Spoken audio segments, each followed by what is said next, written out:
What We Do in the Shadows uses a mockumentary style to show what life might be like for a vampire living in today's society. After all that nonsense on Staten Island, I cut loose to Pennsylvania because it sounded like Transylvania.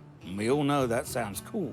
The most fun is, when you play somebody who has no sense of humor and has no sense of themselves in that way and doesn't really care, what other people think. But the way that he was written was he sounded like he was quite sort of keen on the sound of his own voice. Matt Berry plays Laszlo, a centuries-old British vampire who's a bit full of himself, as he reveals in this scene with his own ghost. You remember the night you officially died, I presume? No, I remember it well.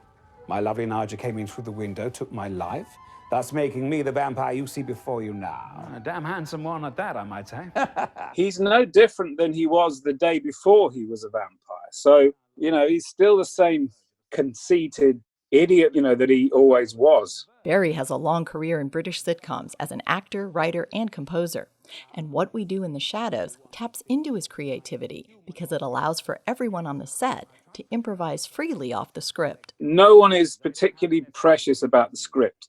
Unless there's a line that is going to be kind of relevant for a visual joke or something, a couple of scenes sort of later on, then you have to make sure that you get that right. But other than that, it's very, very loose. Laszlo's vampire wife, Nadia, is played by Natasha Demetrio. My Laszlo has always been quite musical. I like working with Natasha. That's my, one of my main highlights. That's great because we got almost identical sense of humor. And that really helps. For she is an exquisite lyricist. Guilty, Your Honor. Send me down.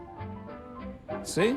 That's why I love this one. Shall we do it? What ever happened to sweet Daisy Lou?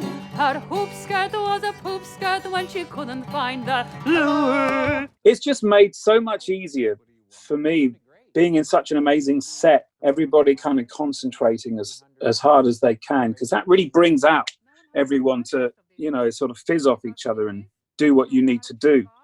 If there's that amount of attention to detail that's gone into everything that that you look at around you, then you have to match that. I think you have to be as good as all this. So it does, it kind of makes you raise your game, which is always worth doing. The season 2 finale of What We Do in the Shadows drops on FX tomorrow night, and the show has been renewed for a 3rd season.